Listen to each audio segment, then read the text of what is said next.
Good day mga idol. Tara, samahan nyo ako magluto ng ampalaya. Yung medyo kakaiba, kaya paborito ng aming pamilya.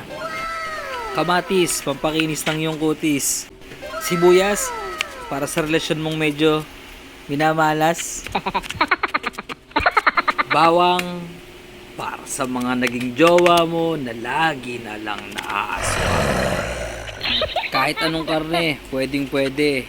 Mainam din yung kikiam, o kaya yung fishball. Pwede din naman chicken ball. Depende naman kasi yan sa budget mo, idol. Pagkatapos nyan, sunod mo na yung ampalaya. Putulin mo lang lahat ng dulo, saka mo hiwain sa gitna. Tanggalin mo lang, tapos itapon mo yung mga buto. Isama mo na din pati yung mga mapapait na nakaraan mo. Tapos, hiwain mo lang ng maninipis. Yung kahit ba mahirap, pilit mong tinitiis. Tapos tuloy mo lang, sasang-ayon din sa'yo lahat ng nilalang. Kasi tandaan mo na yung ampalaya nababawasan ng pait pag pinagaan mo sa asin ng paulit-ulit. Uy, teka, maiba tayo. Ito yung aking sikreto. Maganda ka ng itlog, tapos lagyan mo ng bagong alamang. Tapos lagyan mo ng konting asukal para yung sweetness, maramdaman mo naman. Isalang mo na sa kawali yung karne, tapos lagyan mo ng konting tubig. Pag kumulo at natuyo, konting mantika, pampadulas para sa iyong iniibig.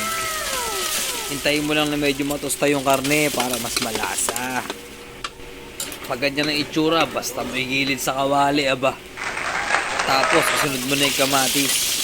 Pisa-pisain mo lang para yung kulay mas kanais-nais. Tapos, sunod mo na agad yung bawang, pati yung sibuyas. Tapos, gisahin mo lang silang lahat. Banlawan mo nga pala yung ampalaya na pinigaan mo sa asin, baka umalat. Alalay ka dapat sa paghalo para di masunog. Huwag mo itong igaya sa puso mo na okay lang kahit durog. Pag ganyan na yung itsura at yung kulay medyo naging dilaw na, ibuhos mo lang paikot yung halo-halo mong itlog. Pag medyo naluluto na yung itlog, haluin mo lang ng parang ganyan. Huwag mong lalagyan ng sabaw, idol, kasi sinagag lang yung diskarte niyan. Tapos pag ganyan na yung itsura, konting asin lang, idol, at saka konting paminta. Tapos sundan mo ng asukal, idol. Pambalansi kasi yan ang lasa. Okay na yung timpla sa'yo, idol, goods na yan. Tapos i-plating na natin sa itim na plato para mas maangas tingnan. Siguradong mapapadami kayo ng kanin dito mga idol, kaso ang problema baka yung kanin nakalimutan mo naman. Yung tofu nga pala hindi ko na sinama sa video, madali lang naman lutuin yan. Like, follow, and share mga idol. Salamat sa panonood. Hanggang sa muli. Paalam!